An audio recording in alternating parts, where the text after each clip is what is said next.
in Hollywood. You see, this is real life, and it just doesn't work that way, does it? Rise above. Instead of doing that, let our reality be serving others. How about that? Jesus was innocent, yet he was beaten. He was the lamb that he was spit on, he was mocked, he was insulted, he was abused, and ultimately set to die in a very cruel and inhumane fashion. And oh, by the way, Jesus' disciples, were they ever promised a fair fight? Did Jesus say to them once, okay, go into the world and make disciples of all nations, and it's going to be really easy?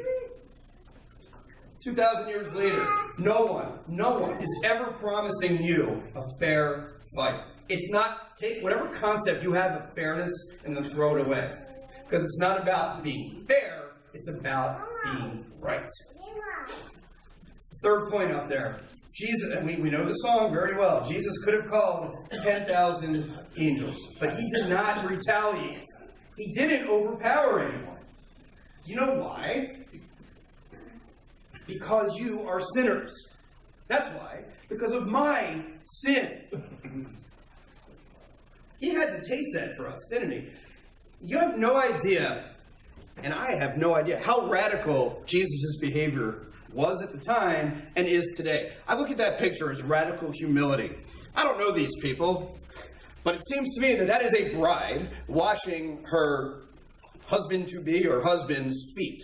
Now, if you've ever been outside at a wedding, probably in the summer, if you've ever been a guy wearing a suit and a jacket and a tie and black pants, you think you get a little hot? There's no, not to get all weird, but there's no way that his feet are pleasant at that particular point. Yet look what she's doing, and that is such the point of that. This is the type of humility that we all talk about doing. And so many of us, well, let someone else do it, right? It's like, here I am, send someone else. We'll talk about that next week with Jonah. Look, we talk about true strength is not our power to exert authority. True strength is the power to let Jesus exert his. It's not, we live in a world that's like, you can become better, you can become wealthier, you can become bigger, do this. No, we have it backwards. We do not need to become more, we need to become less. Because when I am less than Jesus is more. John the Baptist had it right in John 3:30. And an author by the name of Henry Miller has it right when he said, true strength lies in submission, which permits one to dedicate his life through devotion to something beyond himself. Well said. I love this quote. What a great, powerful quote. How much do you have to hate somebody to believe that everlasting life is possible and not tell them that?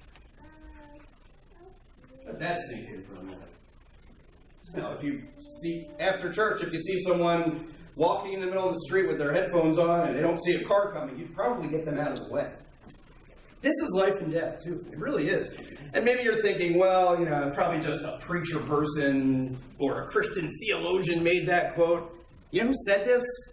It was an atheist. That's right. An atheist, a non-believer, said that. If you're familiar with Penn and Teller, it was Penn Jillette, by the way. But that's not the point. But what is, and I was thinking about this all morning, what is holding us back? What is keeping you from telling a non-believer that, you know what? Guess what? I'm a follower of Jesus Christ. And I firmly believe that he died for me. He paid a debt he did not owe for me because I couldn't pay it myself.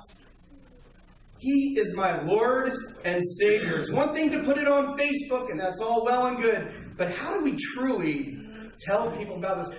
Look, I'm not perfect by any means. I mess up every day. I'm sure I'll sin again today. But one thing you will never be able to accuse me of personally is that I'm ashamed of the gospel and I'm embarrassed to be a Christian. That will never, I don't want that to be said of any of us, right? The problem is, it's pride. Pride is the worst of the worst, isn't it? I see it this way. You have something that other people want. Okay? Let me explain. Look at the world. It is sick. Watch the Oscars tonight if you don't believe me. I mean, look, up is down, right is wrong, everybody's right, no one's right, wrong is right. We talked about this before. I mean, drugs are now legal that shouldn't be legal, and marriage is twisted, and I can go in any bathroom I want, and that's accepted, but if I rail against abortion, then I'm a bigot. I mean, what? What is going on in this world? I'm not telling you anything you don't know. And what do people do? In a sick world, they self-medicate. Alcohol, drugs, pornography, peer pressure, anger, entertainment. I'm going to turn to Hollywood for my problems. Yeah, do that. You know what? I don't believe them. They need something. And you have it. What do you do with that? You have to get rid. We have to get rid of our pride. The root of all sin. God hates pride. David did not allow his pride to overtake him. He exercised self-control because he knew that the battle belongs not to him or to Saul. It belongs to the Lord. Our willingness to exercise self-control and let God do all the difficult parts, it becomes that much easier when we realize that God gave us eternal life. And oh, by the way, you haven't been baptized yet. Eternal life does not begin when you die.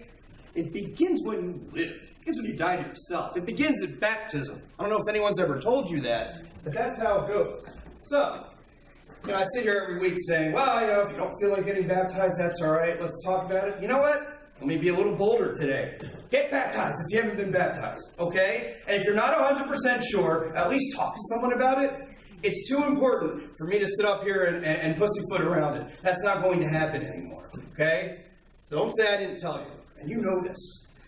When you are baptized, your sins are out. And the Spirit becomes in. Okay? It's a simple equation. At the end of the day, I'm not going to tell you who's innocent and who's not. That's not my... I love when people ask me, well, is such and such going to hell? I had no idea. Sounds amazing. I don't tell you what the Bible says. And I can tell you that the Lord is going to determine who is innocent and who is not. Let Him be your advocate. Let Him rescue you. Redemption, folks, belongs to us because the battle belongs to the Lord. This is a battle that took place 2,000 years ago and was won at Calvary. And it is all about the gospel. So this week, your challenge, eat the gospel, drink the gospel, live the gospel, read it every single day if you have to. But let that be your guidepost every day this week. And now we're going to stand and sing.